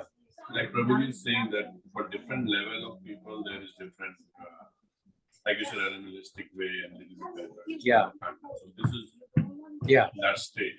Yeah. So what they are doing, like praying to Shani God, is better than the lowest, Not doing it. animalistic way of life. But it is not the best. The best when there is a higher taste, why to taste the lower thing? Basically, Yeah. like praying to Krishna, surrendering to Krishna, basically removing the material seed from our bodies and basically attaining the Shreyasam, ultimate Shreyasam. Yeah. So before having this Bhagavad Gita knowledge, I was like this, and all of us were like that. But after having knowledge of Bhagavad Gita, after having knowledge of Krishna, after knowing what is Shreyas and what is permanent happiness and what is best for us to do, then why to adapt to the lower paths? Yeah. It takes a lot of time to get into that mode. It takes time. It's not that easy to. That's why a lot of Krishna is saying in Bhagavad Gita, like, out of like millions of people, one will be interested. A few, and then out of that also it takes Janma in reality. Yeah, like people like me, I know it will not happen this Janma.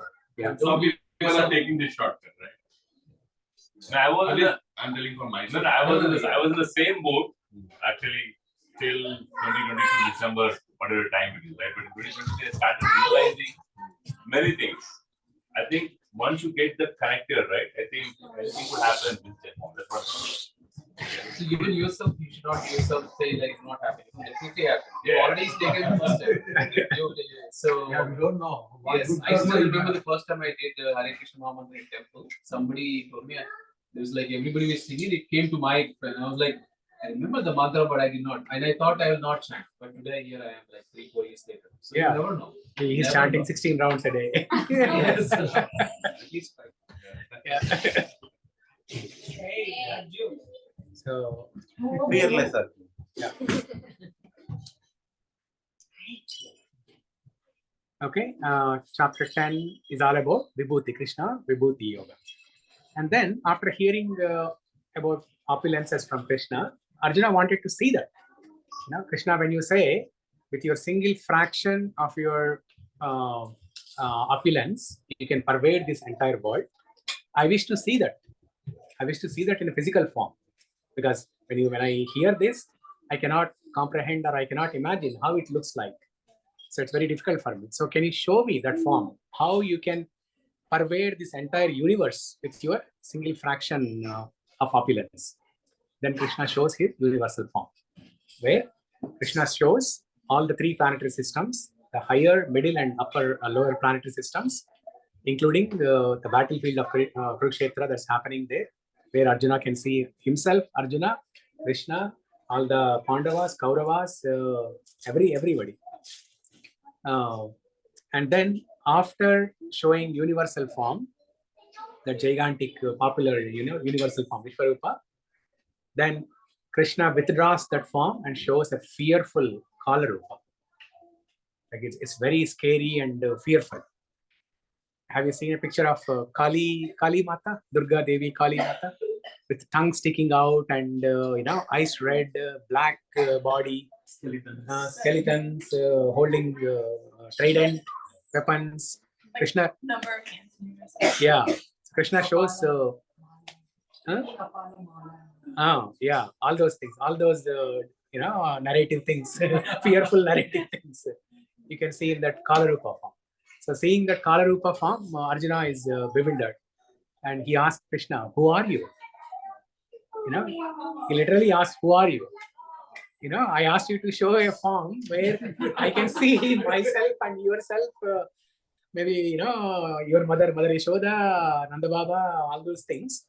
But who are you in this fearful form? I cannot behold this anymore. So please withdraw this and tell me who are you. Then Krishna says, Kalosmi, time I am. You might have heard that in B.R. Chopra, serial, right? Yeah. So Krishna, time I am. So my Samayho. Yeah. Krishna says, I am time. I am the time who devours or destroys everybody by force. There's no option. When it is a time for death, there's no option. Krishna destroys and devours everything and everybody. When it is a time for the individual, death happens. When it is a time for the yuga, the entire yuga is destroyed. And when it is the time for destruction of entire creation, then the Mahapralaya happens. So Krishna, in the form of time, devours or destroys everything.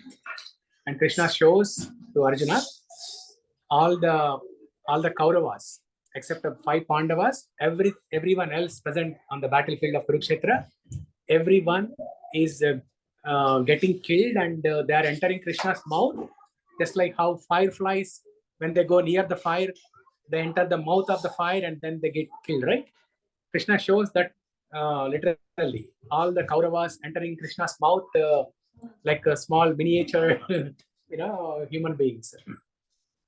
And why Krishna, one second, yeah. And why Krishna shows that form to Arjuna is to encourage him to fight. Krishna tells that by showing that form, Arjuna, even if you don't fight, I'm going to kill these Kauravas anyway. So even if you don't fight, they will be killed anyway. And see, I have already killed them. And Krishna shows that killing of all the Kauravas. And Krishna tells Arjuna, I have already killed them, because I'm showing you I have already killed them, but you become an instrument. You get up and fight, take the Gandiva bow and fight, and become my instrument and take the credit, saying that you did everything. Just like how a parent helps the child when the child is struggling to do something, and the parent helps everything. And in the end, parent asks the child to write their name. Very Sahana is here. Any experiences like? Project work, we do all this thinking. I remember that I was a kid. And you write your name, right? And I put my name on it. I get a name. Yes. But Krishna, it seems like in one of the stories they say Krishna already kills them when he goes as an ambassador, and when Duryodhana tries to capture him. That time itself he kills everyone, it seems. No, that time he shows universal form, because Duryodhana tried to captivate Krishna. Then Krishna says, you don't know who we are talking to, and then Krishna shows the universal form. But he does not kill them. Yet after seeing that, 1 second. Yet after seeing Vishwarupa, they didn't change. Yet after seeing Vishwarupa, Duryodhana did not change. But what about Dhritarashtra? He is father of Duryodhana. He is an elderly person. He has seen the truth in life. And Duryodhana himself agrees. When Krishna sends Uddhava or Vidura to... He said he knows. Yeah. He is doing wrong. Dhritarashtra says, I know it. I know what I'm doing is wrong. Yeah, I know what I'm doing is wrong. But I am attached to my children. I'm attached to Duryodhana. I cannot change. They say, right? Whereas, I'm doing like, if they have some diabetes, I know everything. Yeah. Yeah. I know all the good things, but I just can't.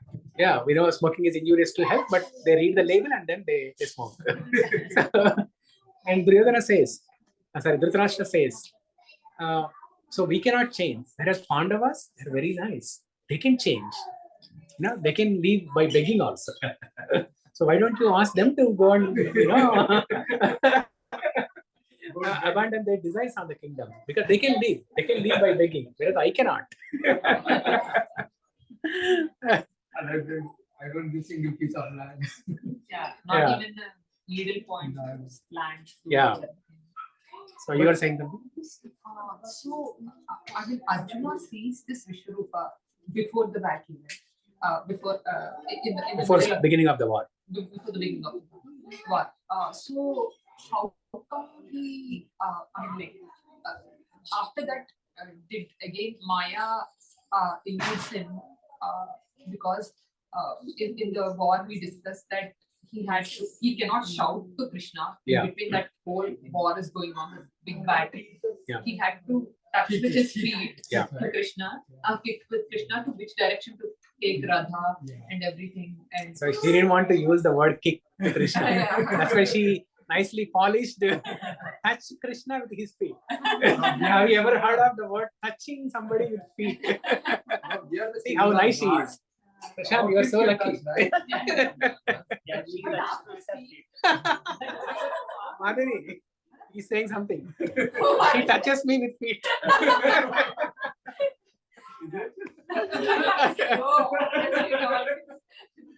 Oh man. And you are not using the word kick now. So next time, yeah, this is a good idea. Next time, if you have to say to somebody, I'll kick you out of my house, you can say, I'll touch you with my feet. Yeah. Yeah. Go ahead. so you think that avatar, and he knows that he's not just a friend now or his relation now. Yeah. He knows he's much more than that. He's Paramatma himself. So in that state, could he? How was he able to touch? How could he continue doing that? the touching with the feet? Did Maya use him again, or what happened? Not Maya, but Krishna. First of all, to see that universal form, you cannot see with your naked eye, this material eye. Then Krishna gave him Divya Chakshu. Dadami Divya. There is a shloka in 11th chapter. When Arjuna says, I cannot see this universal form, then Krishna says, don't worry, I'll give you a special lens to see that. So even he gets, and after Dhritarashtra that, also gets, yeah. Vidura also gets, right? Like Sanjaya gets that same. Sanjaya does Dhritarashtra not, also gets. Sanjaya gets a boon from Vasudev. Yeah, To but see he things can from also see remote the, place. he can see the universal Yes, form. he saw it. He saw it. Yeah, but he gets Divya Chakshu. Dhritarashtra also gets the Divya Chakshu to see the form. Sanjaya gets. No, not Dhritarashtra. Sanjaya narrates to Dhritarashtra. Sanjaya has a boon from Vasudev, his guru, to see things from a remote place. He can hear and see things from a remote How did he place. see how did he see that? Because he also needs he can't just see it with his normal eyes, right? He can't see it with the. That's a good question. Did he also get the? Prabhuji, you both don't need to come to this class. She can give class at home. That's a good question.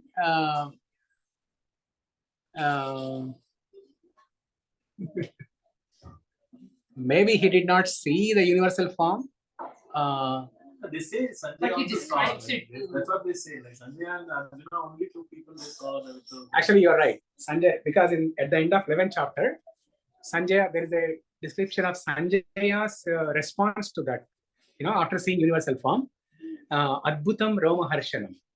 Sanjaya says, seeing this gigantic universal form, my hairs are standing on end.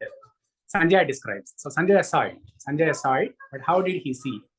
Maybe Krishna gave Divya Chakshu to him also. One more is not a big Maybe he gave, yeah. Or maybe that boon that Vasudeva gave is inclusive of this ability to see universal. Vyasa also is another Incarnation of Krishna. Krishna. Incarnation of Krishna. Yeah. Okay. Yeah. The incarnation of Krishna. Krishna's avatar. So In chapter 7 itself, he tells he's a god, right? Arjuna knows in chapter 7 itself. yeah. But why does he ask again So this? good about it. I'm charging laptop charging. So chapter 7, he tells about he's a god, right? Yeah. Then Arjuna understood it. But again, why? That's only theory, right? That's only theory. So in chapter 7, Krishna said, Mattaha parataram nanya. There is no truth superior than me. That means Krishna is saying, I am the absolute truth, I am the Bhagavan, I am the highest. But that's only theory, right? Now we are also hearing that. Are we acting on that? All right. Yeah. So coming back to Madhuri's question, right? Yes. Krishna gave the ability to see universal form to Arjuna, and again he retracted that ability also. Yeah, he retracted that ability. He retracted that ability, and he also retracted the remembrance that he is God. Yeah. What? Yeah. I mean, the visual forms are so the debate, and we saw that part was removed from. Just like how Krishna took the lens away, he took the memory chip also away. Is that why Duryodhana didn't like remember Krishna that way after he saw him and everything, or is it just he didn't even care that he saw? In the even after seeing, he did not believe that he is God. Oh, so okay. So he believed it, he saw it, he forgot it, he still didn't care, he didn't understand it. Duryodhana. Accept it. Yeah, Duryodhana did not accept. Duryodhana thinks that there is some magician doing some trick. Yeah, some supernatural. Even Duryodhana also saw. Yeah. And Duryodhana, Not in the battlefield. He knows the truth. He knows the truth, but he wants to before the battlefield, when Krishna goes to Duryodhana as a peace messenger, Okay. then after some conversation, Duryodhana tries to arrest Krishna. I think he did, right? He put him in chains. Yeah, and then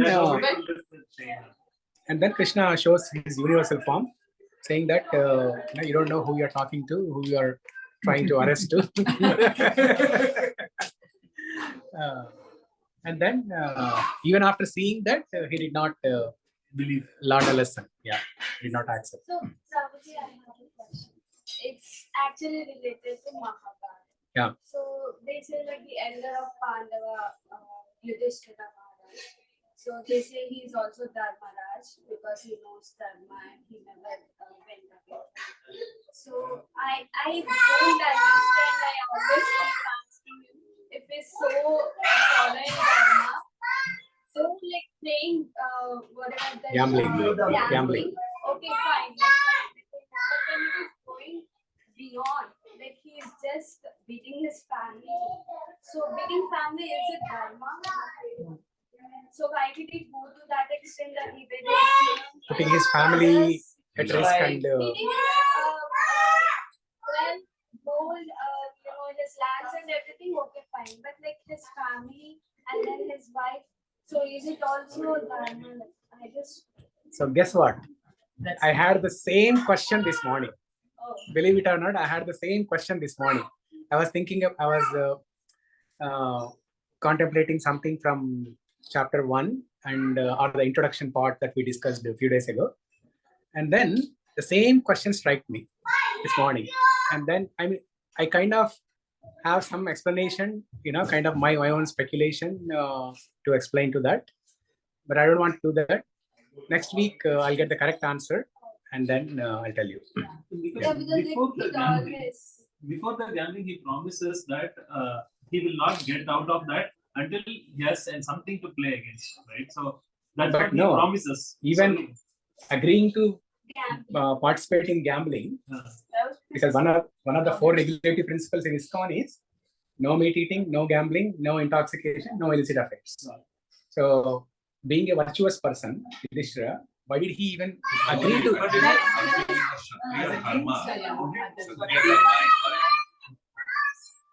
challenge? Also, when Bhishma said it, he had because it's his like elders, right? Yeah. Oh yeah, we have a scholar actually. She's a scholar in Mahabharata.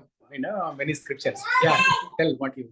I mean, I'm not sure that's right, but yeah, in Kshatriya Dharma, one of the things is gambling is also included in it. They can play gamble, Okay, fact- just like how they can kill people for Yeah. protecting others. And even Others, meet yeah. little bit Kshatriyas, like Prabhupada, one of the lecture I was here. Yeah. And Kshatriyas are allowed to eat Allowed to certain eat. kinds. Yes. Soldiers allowed to eat meat Sacrifice and when they are fighting, because growing the produce and getting the food to eat is very difficult in a battle when the resources are very low. Yeah. So only soldier and one other person is allowed to eat meat. Soldier or Kshatriya, any Kshatriya is allowed to eat meat. They are exceptions. Soldier is nothing but Kshatriya. Yeah. So there are exceptions to that. And also gambling is involved, is one of the activities that a Kshatriya can do. In fact, Draupadi was a very good gambler as well. I mean, he and Yudhishthira, she's good at many things. That way, that's she's good at even archery and other things. That is why she married the 5 people. She's good at all those 5 what their husbands did, and she's a very good gambler. So they too used to gamble as well. And also when other persons telling like they cannot deny. Kshatriyas, cannot deny. That is why they, after this Draupadi Sridharan and everything happens, even after they go, the Dhritarashtra gives them back after that huge trap and everything, that whole incident happens. Yeah. They again call him for gambling. That's when they go to forest and everything. So he had to come back, even though knowing what great sin he committed. Yeah. They had to come back and play the gambling game again because he cannot refuse. He cannot refuse now. Okay. Why is, and that I think is Krishna's Maya, in a way of for teaching these people that you don't have to stick to. He broke many rules that were there for Kshatriyas or like old written rules. Yeah. And he wanted to kill those old people also because they were sticking to those rules without thinking the actual dharma. We have already entered into almost Kali Yuga by the time the change hadn't happened. Yeah. And they were not changing the rules. What his message is that you have to do the dharma for that rule, not just stick to the old rules and be adamant. That is why even Bhishma, that he's a very learned scholar, but he could not help a poor lady in the assembly. distress. Yeah. Or this. So it's all. That also like when everything is gone, he can even get family. That is what Draupadi questions when that fear when you have put yourself and you lost yourself. So what right do you have to put your brother for me as gambler? Yeah. So you have already lost that right to yourself. I'm not your wife anymore. That as marriage rule in our Hindu dharma. What right do we have to put me as the state? Yeah. So that's when, but of course, there was nobody to listen. At that point, he feels sad, but he cannot do anything because he lost himself. And, but I think all of this was Krishna's Maya to teach all these people that if you do some mistake, and or the people who are viewing this and not taking action. Yeah. It's like watching somebody getting killed and taking it on a video for cell phone and posting it. Yeah. So it's first those who are just viewing and not taking action will be punished. That's why all these were punished first. Yeah. And then the Duryodhana was killed at the last. Duryodhana and Dushasana, who actually did the deed, were punished at the last. But all these people were punished first. So he wanted to teach that lesson. After this whole forest, going to the forest and everything, Draupadi cools down, calms down, even though she had to take that big upman before her own family, right? So she goes to us and calms down, and she says that, okay, I don't want this war anymore because I know that many people are going to die. But Krishna says, if you back out now, it means that you are sending a message that nobody will be punished if they put their wives on stake or like their brothers on stake when playing a game. So they, at least, even in Kali Yuga, they have to remember one thing, that they'll be punished. Yeah. Irrespective of however great they are. So Yudhishthira was not punished. Oh, he was punished. The biggest punishment for him is that he always wants to be with good people, scholars, and calling rishis and everything, and helping his Dharmaraj. he might not be as good in battle, but he was good at other things. So administrative, good administrative. So he sends Draupadi. Krishna said, initially Draupadi was in a dilemma that whether to go to the forest with them or not. But he says that you remind him every day. She doesn't tie her hair, until you apply that blood of on my hair. Right. So you are the reminder that he sent. Every day you have to go with them to the forest. He clears she wants to go because she just had children. And she was in a dilemma whether to be with her children or go with their husbands to the forest.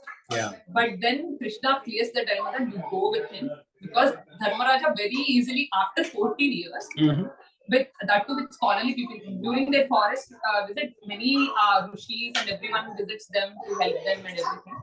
So in that process he'll forget that what sin he has committed and he becomes pious and will not decide to fight. So you should remind him, you should be with them and not, she doesn't wear chudamani or anything after that incident. So you will be, and he has to make up for it and punish those that made it happen. And also after dying, he first goes to Naraka. I mean, like that Mahaprasthan they do, everybody dies before reaching the top of Himalayas. But he goes directly to the Yamlo. First he enters into Naraka and he sees all his four brothers and wife suffering there. Then he questions Dharmaraj or actually Yamraj. Why am I in Narak and my brothers are now? We lived a very pious life. We stood to the dharma and we fought and everything. But then he said, you also have took bad decisions. And that's the reason why you're entering. But it's very short time. So he goes after like very much less time to goes back to Swarga and everything. But he first enters into Narak for the sins that he has committed. Oh, they did not get moksha on the death?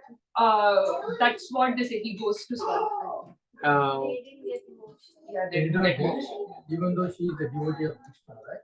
No. We are talking about Yudhishthira here. So, yeah. And no, even Yudhishthira, right? He heard everything from Bhishma Dev, all the Vishnu Sahasranama, everything. So we don't know what's the destination of Yudhishthira. I think in one of the lectures that whoever saw Krishna, everybody went to. Or maybe after Narak he might have gone to Mount Kapilo, but he first went to Narak, that's for sure. Yeah, that was just to to teach a lesson, saying that no matter what you do, if you do sin, you will be punished. Yeah. Did Krishna say that anybody who dies in the battlefield won't go to? So there are different kinds of mukti, different kinds of liberation, right? Sayujya Yukti, Samipya, Sarupya. There are 4 different types of liberation. So whoever gets killed by Krishna, they reach Krishna. Oh. Yeah, they go to Krishna. Okay? Like to Goloka. Yeah, to Goloka or Ayodhya Loka or some Vaikuntha Loka, some spiritual world. Okay? And whoever sees Krishna, like in the battlefield of Kurukshetra, right? Whoever sees Krishna and they die, not directly by Krishna, but some other way, but they see Krishna at that time, right? Then they also get liberation. It's a different kind of liberation. I think it is Sayujya Mukti. They go to Vaikuntha Loka and they After some years, so I don't know the details of that state. What is Sayujya Yukti? I'll tell you. No, it's permanent. They go to spiritual world, it's permanent. So then But the kind of basically went to whatever, like good place after. Yeah, Duryodhana, even Ravanasura, right? When he was killed by Rama. Yeah, because these are all associates of the Lord. These are all. That's why he was, some people Bhagavatam says Ravan did all this to be killed by Ram. Ravana was Jaya and he was- Vijaya. Jaya and Vijaya. And they were cursed by Sanat Yeah, 4 Kumaras. 4 Kumaras, Brahma's, I think, children. Brahma's children. Brahma's children.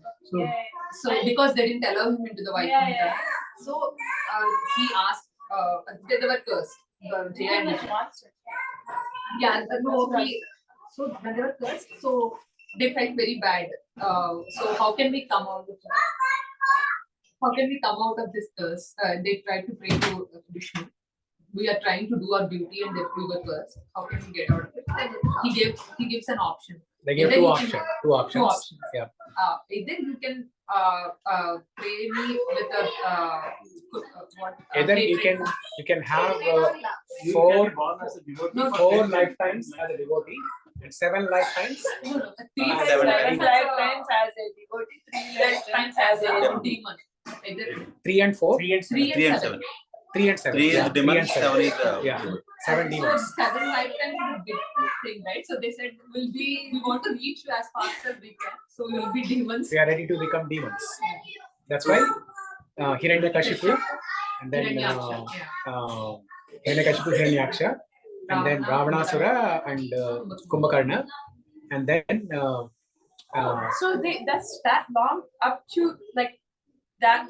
3 lifetimes, right? 3 different yugas. 3 yugas. Yeah. Their lifetime was that. Satya Yuga, Hiranyakashipu, Hiranyaksha, Treta Yuga, Ravanasura, Kumbhakarna, and then Dwapara, Kamsa, and His brother. yeah, his brother obviously. So what's the name? There is some name. Yeah. Okay, and then is it 3 or 4 actually? 3. Because in Kali Yuga they take birth as Jagai and Madha. Jagai and Madha. When Chaitanya Mahaprabhu appeared, They made fun of. and Chaitanya Mahaprabhu appeared, so the same Jay and Vijay, they appear as Jagai and Madha. Oh, so Yeah, I think it's 4.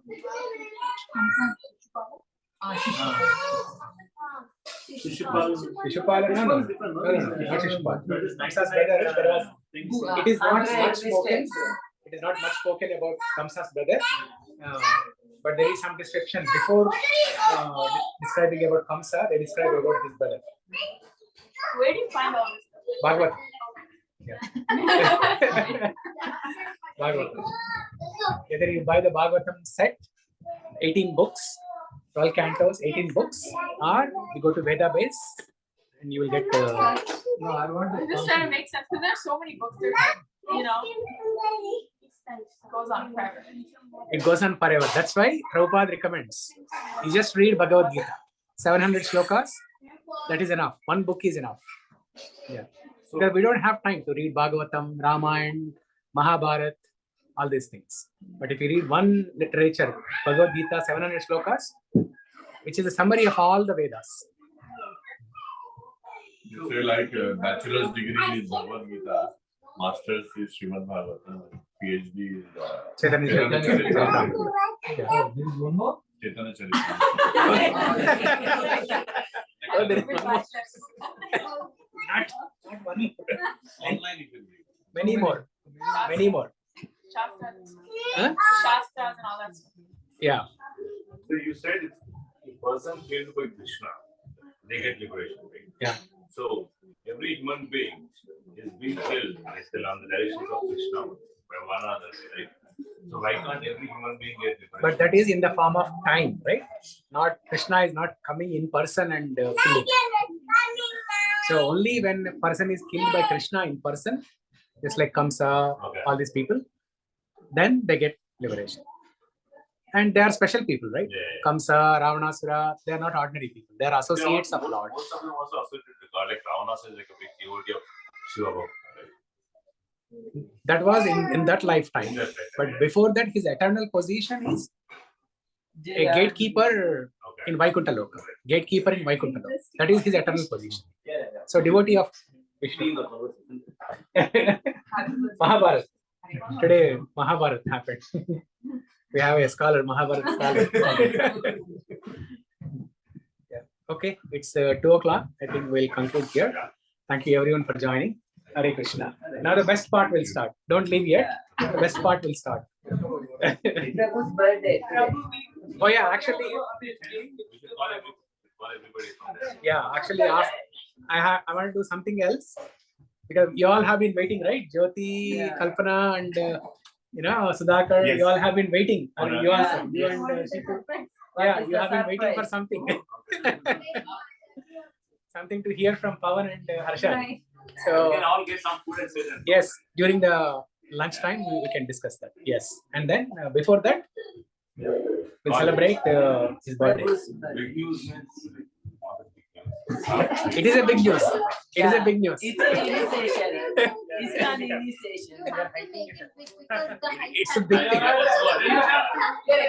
Expectations are It's a very big thing that you can never imagine. It's a very big thing.